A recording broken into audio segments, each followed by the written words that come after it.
नमस्कार।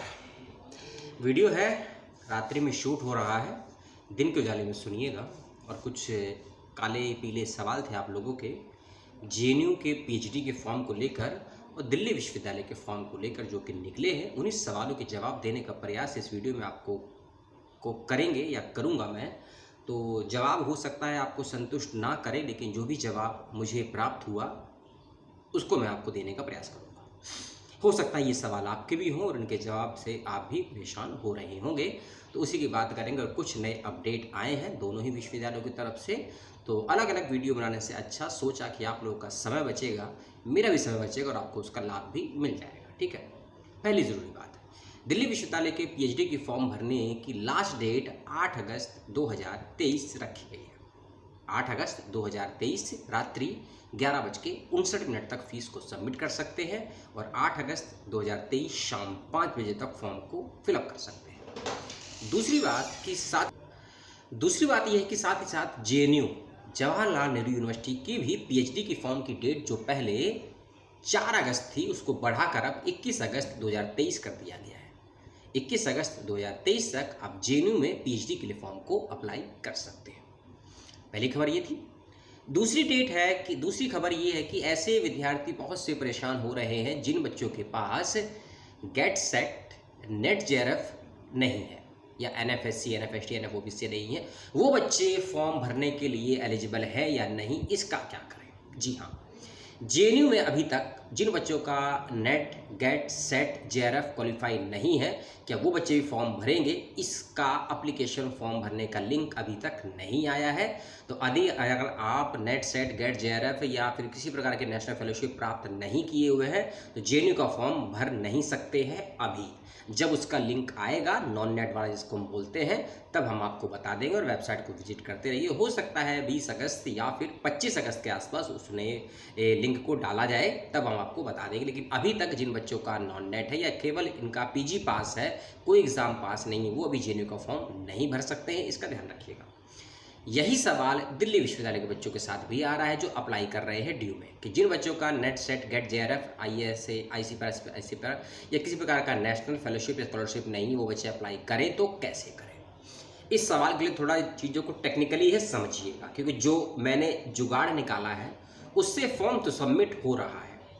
जो जुगाड़ मैंने निकाला है या जो वेबसाइट पर ही मौजूद है, जिसको अप्लाई करवाया है मैंने बच्चों का, फॉर्म तो सबमिट हो गया, लेकिन फॉर्म सक्सेसफुली सबमिट होगा या बीच में रिजेक्ट हो जाएगा, इसकी संभावनाएं 50-50 है। फॉर्म रिजेक्ट भी हो सकता है और फॉर्म सबमिट होकर स्वीकार भी हो सकता है। क्या जुगाड़ है मैं आपको आगे बता दूंगा, लेकिन एक बात ध्यान रखिएगा कि जब करेक्शन का ऑप्शन आएगा दिल्ली विश्वविद्यालय के फॉर्म में, तब हो सकता है ये नया ऑप्शन ऐड कर दिया जाए, अभी तक तो नहीं है। अब जुगाड़ को सुन लीजिए। पॉइंट नंबर 1.2 पॉइंट नंबर 1.2.1 इसमें समस्या आ रही थी। इसमें पूछा गया था या मांगा गया है कि बच्चे उस नेशनल एग्जामिनेशन या नेशनल स्कॉलरशिप या फेलोशिप के बारे में बताए जिसमें से किसी भी एक को आपने प्राप्त कर रखा है या पास कर रखा है, जैसे कि यूजीसी नेट, यूजीसी सीएसआईआर का नेट जेआरएफ या DBT JRF, ICMR JRF, DST इंसाफ फेलोशिप, या फिर यूनिवर्सिटी ऑफ दिल्ली में आप टीचिंग या नॉन टीचिंग स्टाफ में हैं, या फिर कोई अदर स्पेसिफाइड फेलोशिप आपने प्राप्त करी है, तो उसकी डिटेल आपको भरनी है। अगर आपके पास इनमें से कोई भी सर्टिफिकेट या स्कॉलरशिप एग्जामिनेशन फेलोशिप है तो आप फॉर्म भर दें, कोई दिक्कत नहीं है। लेकिन अगर आप पे इसके पास नहीं है कुछ भी, तो लास्ट ईयर 2022 तक के फॉर्म में एक ऑप्शन और आता था नॉट अप्लीकेबल का, उस ऑप्शन को इस साल हटा दिया गया है। ये अधूरी बात है, पूरी बात मैं आपको आगे बताऊंगा तीसरे वाले कॉलम में, जो इसका एक अच्छा विकल्प दिया है। या ये विकल्प ये बाय मिस्टेक दे दिया गया है, या फिर जो पहले वाला ऑप्शन था उसमें से उस ऑप्शन को हटाने की हो सकता है गलती की गई हो, क्योंकि सॉफ्टवेयर है, गूगल फॉर्म है, गलती हो सकती है। ठीक है, क्योंकि उसी प्रोस्पेक्टर में गलती को छुपाया भी गया है और गलती का एक सोल्यूशन भी दिया गया है। ठीक है, बारीक सी चीज़ें समझिएगा। प्रोस्पेक्टर तो नहीं है, स्क्रीनशॉट है मेरे पास। ठीक है, तो इस वाले ऑप्शन में आप एक चीज़ को चूज करिएगा जिसमें ऑप्शन दिया हुआ है university of Delhi teachers and non teacher staff, इसको क्लिक कर दीजिएगा। ठीक है, इसको आप क्लिक कर दीजिएगा और जैसे इसको क्लिक करेंगे तो आपसे अदर डिटेल नहीं पूछेगा, जैसे कि आपका सर्टिफिकेट नंबर, आपकी कौन सी स्कॉलरशिप है, कब प्राप्त, ये नहीं पूछेगा। अगर आप यूनिवर्सिटी ऑफ दिल्ली के टीचर है या नॉन टीचिंग वाला, जो ऑप्शन नंबर 1 2 3 4 5 6, जो ऑप्शन नंबर 6 है अदर से पहले, उसको चेक कर दीजिएगा, ठीक है। और उसको चेक करने के बाद ही आप देखिएगा उसी फॉर्म में सिनॉप्सिस अपलोड करने के बाद में एक नीचे कॉलम दिया होगा, इसमें लिखा होगा एलिजिबिलिटी कैंडिडेट फॉर पीएचडी, यानी कि आप पीएचडी के लिए योग्य उम्मीदवार हैं या नहीं। इसके भी लगभग 6 ऑप्शन दिए गए, 7 ऑप्शन दिए गए। पहला ऑप्शन क्या है, ऐसे बच्चे पीएचडी के लिए आवेदन कर सकते हैं जिनके एमफिल के कोर्स वर्क में कम से कम 55% नंबर प्राप्त हैं और जनरल कैटेगरी में है, या फिर 50 से 55 के बीच में है, और कोई बच्चा SC ST OBC और OBC नॉन क्लिनिकल कैटेगरी का है तो अप्लाई कर सकता है। दूसरी कैटेगरी उन बच्चों के लिए है जिनका एमफिल दिल्ली विश्वविद्यालय से हो रहा है या हो चुका है, वो भी अप्लाई कर सकते हैं पीएचडी के लिए। ऐसे कैंडिडेट जिनकी एमफिल की कोर्स वर्क कंप्लीट हो चुका है, रिजल्ट आ गया है, वो भी अप्लाई कर सकते हैं। ऐसे बच्चे जिनका एमफिल का कोर्स वर्क कंप्लीट हो गया है और डिजिटेशन सबमिट हो गई लेकिन वाइवा नहीं हुआ है, वो भी आवेदन कर सकते हैं। ऐसे कैंडिडेट जो दिल्ली विश्वविद्यालय में कहीं ना कहीं टीचर्स फेलोशिप होल्डर है, वो भी अप्लाई कर सकते हैं। इसके अलावा जिनका UGC NET, CSR NET, JRF GATE है ना, वो भी अप्लाई कर सकते हैं। इसके साथ साथ आयुष का नेट, DBT का JRF, ICMR का JRF, DST फेलोशिप, ये सब है, वो भी अप्लाई कर सकते हैं। इंक्लूडिंग गेट है, टीचर्स फेलोशिप होल्डर भी अप्लाई कर सकते हैं, ठीक है। ये कैटेगरी दी गई। इसकी के साथ में इसी वाले कॉलम में जहां लिखा है एलिजिबल, सबसे लास्ट में दिया होगा नॉट एप्लीकेबल। अब देखिए, अगर इस वाले कॉलम में यहाँ ऑप्शन दिया है नॉट एप्लीकेबल का, तो ये ऑप्शन ऊपर भी दिया जाना चाहिए था जहाँ 1.2.1 का ऑप्शन है, जहाँ ये ऑप्शन हटा दिया गया है, या फिर पहले वाले ऑप्शन को बाय मिस्टेक हटाया गया है कि जो बच्चे नेट, JRF, गेट, सेट पर नो अप्लाई नहीं कर पाए, या फिर बाय मिस्टेक ये हो सकता है। और ये जुगाड़ है और ये प्रोस्पेक्टर में ही दिया गया है, जब आप फॉर्म को अप्लाई करेंगे आपको जानकारी मिल जाएगी, ठीक है। देखिए, ज़्यादातर इस वीडियो में बात दिल्ली विश्वविद्यालय, क्योंकि दिल्ली विश्वविद्यालय का जो समस्याएं हैं विकराल समस्या है। हेल्पलाइन नंबर कोई उठाएगा नहीं, ईमेल के जवाब देने का समय है नहीं अधिकारियों को, अलग बात है 1.5 से 2 लाख की सैलरी लेते हैं तो क्यों ही लेते हैं, ठीक है। अगली समस्या और सवाल आपका सिनॉप्सिस को लेकर। देखिए, JNU के अंदर तो आपको SOP देना पड़ेगा अप्लाई करते वक्त, और दिल्ली विश्वविद्यालय में आपको सिनॉप्सिस देना पड़ेगा, लेकिन DU का सिनॉप्सिस थोड़ा अलग कैटेगरी का है। इसकी 1 2 3 4 5 कैटेगरी बनाई गई है, या 5 पार्ट है सिनॉप्सिस को अपलोड करने के। ये लास्ट वाले वीडियो में मैंने डिटेल में समझाया भी था, फिर से मैं समझा रहा हूँ क्योंकि 1 दिन का समय आपके पास शेष है फॉर्म को भरने के लिए, और हो सकता है सिनॉप्सिस की वजह से आपको समस्या हो जाएगी। पहली बात, सिनॉप्सिस बनाना और लगाना मैंडेटरी है, ठीक है। आप अपना कोई PG का या पुराना सिनॉप्सिस अपलोड कर सकते हैं, फॉर्म सबमिट कर दीजिए, कोई दिक्कत नहीं आएगी। और अगर आपका सिलेक्शन होता है इंटरव्यू के लिए तो आप नए सिले से नए टॉपिक पर सिनॉप्सिस बनाकर लेकर जाइए, तब भी कोई दिक्कत नहीं आएगी। लेकिन अभी अगर आपके पास सिनॉप्सिस नहीं है न्यू, तो अभी वाले फॉर्म में पुराने सिनॉप्सिस को ही अपलोड कर सकते हैं और अपलोड हो जाएगा, फॉर्म सबमिट हो जाएगा, कोई दिक्कत की बात नहीं है।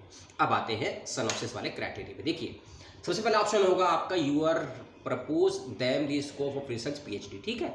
ये वाला, इसमें आपको अपने रिसर्च के टॉपिक को डिटेल में लिख देना है, हिंदी इंग्लिश जो भी भाषा में लिखना है लिखिएगा, ठीक है, क्योंकि कंप्यूटर ये सॉफ्टवेयर DU का सारी भाषाओं को ले लेगा। दूसरा ऑप्शन इसमें दिया है प्रपोज रिसर्च क्वेश्चन, आपके रिसर्च के क्या क्या सवाल है, क्वेश्चन है, 5 सवाल हैं, 10 सवाल है, उनको आपको टाइप करना है इस भाषा में, और 200 वर्ड इसका लिमिट रखा गया है। 190 भी हो सकता है, 210 भी हो सकता है, कोई दिक्कत की बात नहीं है। 1 2 3 4 जो भी आपके रिसर्च के क्वेश्चन है उसको टाइप कर देने हैं। कहीं कॉपी पेस्ट कर रखा है तो कॉपी पेस्ट भी इसको कर सकते हैं, ठीक है। फिर इसमें ऑप्शन दिया है मैथोलॉजी, आपके रिसर्च की मैथोलॉजी या मेथड क्या होगा, 500 वर्ड्स में आपको इसको भी टाइप करना है, या फिर कहीं लिखा हुआ उसको कॉपी पेस्ट कर देना है। फिर इसमें थर्ड ऑप्शन है premier source for field work. समझिएगा, आप जब रिसर्च का काम करते हैं या फील्ड पर जाते हैं, डेटा कलेक्शन करते हैं, तो आपके रिसर्च के सोर्सेज होते हैं 2, प्राइमरी एंड सेकेंडरी, प्राथमिक और द्वितीयक, मुख्य और गौण, ठीक है।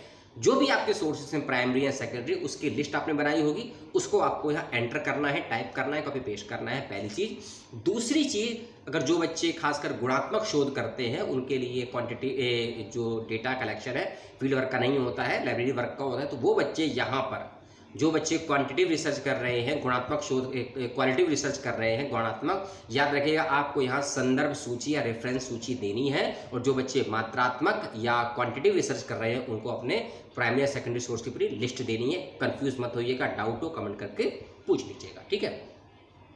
चौथा वाला ऑप्शन बहुत मैंडेटरी और ज़रूरी, आपसे आपके रिसर्च का पर्पस पूछा गया है और आप अपने शोध के माध्यम से अपने विभाग, अपने विश्वविद्यालय को क्या दे सकते हैं, देना चाहते हैं, देना चाहती हैं, और आपका ओरिजिनल योगदान क्या होगा। फिर से समझिए, आपके रिसर्च का उद्देश्य, आप रिसर्च के माध्यम से क्या देना चाहते हो और आप रिसर्च के माध्यम से मुख्य रूप से ओरिजिनल क्या दे सकते हैं समाज सोसाइटी को, उसके विषय में डिटेल में आपको 500 वर्ड्स में यहाँ लिख कर देना है, टाइप करना है। इस बात को ध्यान रखिएगा और ये सभी कॉलम को फिलअप करना ज़रूरी है, छोड़ नहीं सकते हैं, ब्लैंक नहीं कर सकते हैं। ब्लैंक करेंगे, कुछ भी नहीं लिखेंगे तो आपके फॉर्म सबमिट नहीं होगा। लास्ट का ऑप्शन दिया गया है पास्ट रिसर्च एक्सपीरियंस। अगर किसी बच्चे ने यूजी के स्तर पे, किसी बच्चे ने पीजी के स्तर पे, किसी बच्चे ने अगर एमफिल के कोई भी रिसर्च वर्क किया है, कोई प्रोजेक्ट किया है 6 महीने का, 1 साल का, एमफिल में रिसर्च होता है ये 2 साल का, पीजी में भी कई विषय में 1 साल का होता है, ठीक है। तो जो भी आपने काम किया उसको यहाँ आपको लिख देना है, ठीक है। इसी के साथ इसमें एक ऑप्शन है पब्लिकेशन इफ़। अगर आपका यूजी, पीजी और एमफिल के स्तर पे कहीं कोई पेपर पब्लिश हुआ है, कोई आर्टिकल पब्लिश हुआ है ना, कहीं आपने केवल प्रेजेंट किया है, पब्लिश नहीं हुआ, तो उसकी आप डिटेल यहाँ डाल सकते हैं। ये मैंडेटरी नहीं है, ऑप्शनल है, इसका ध्यान रखिएगा, ठीक है। ये था सारा समस्या क्राइटेरिया। सिनॉप्सिस जैसे ही आप अपलोड कर देंगे इन सभी चीज़ों को और अकाउंट डिटेल भर देंगे, ठीक है, उसके बाद फॉर्म को सबमिट करेंगे ना, अगले स्टेप पे आपने जो सिनॉप्सिस लगाया है ना, वहाँ अगर आपने इंग्लिश में लिखा है तो सिनॉप्सिस शो कर जाएगा अगले स्टेप में। अगर आपने हिंदी में लिखा है तो आपका सिनॉप्सिस शो नहीं करेगा। वर्ग होता है कि आयत होता है, यानी कि चकोर से, ऐसे चकोर से बॉक्स से बने हैं, क्योंकि सॉफ्टवेयर हिंदी को कैच नहीं करेगा, रुद्रदेव है, ठीक है। तो घबराइएगा मत कि आपका सिनॉप्सिस रिजेक्ट हो गया, गलत नहीं, वो सॉफ्टवेयर का प्रॉब्लम है कि वो हिंदी को शो नहीं करता है, लेकिन फॉर्म आपका सिलेक्टेड हो जाएगा, ठीक है। तो ये सारे कुछ सवाल थे आपके ड्यूक के फॉर्म को लेकर, जेएनयू के फॉर्म को लेकर भी, ठीक है। तो अगली कोई सवाल होंगे तो उसकी हम बात करेंगे। और 8 तारीख की डेट में एक वीडियो आपको और मिलेगा। अगर नॉन नेट बच्चों का लिंक ओपन होता है तो इसका ख्याल रखिएगा और अपने सवाल भेजिएगा, डाउट भेजिएगा, शंका भेजिएगा और अपने बर्दाश्त किया। बहुत बहुत धन्यवाद। मिलता हूँ अगले वीडियो में। जय हिंद, जय भारत, सलाम।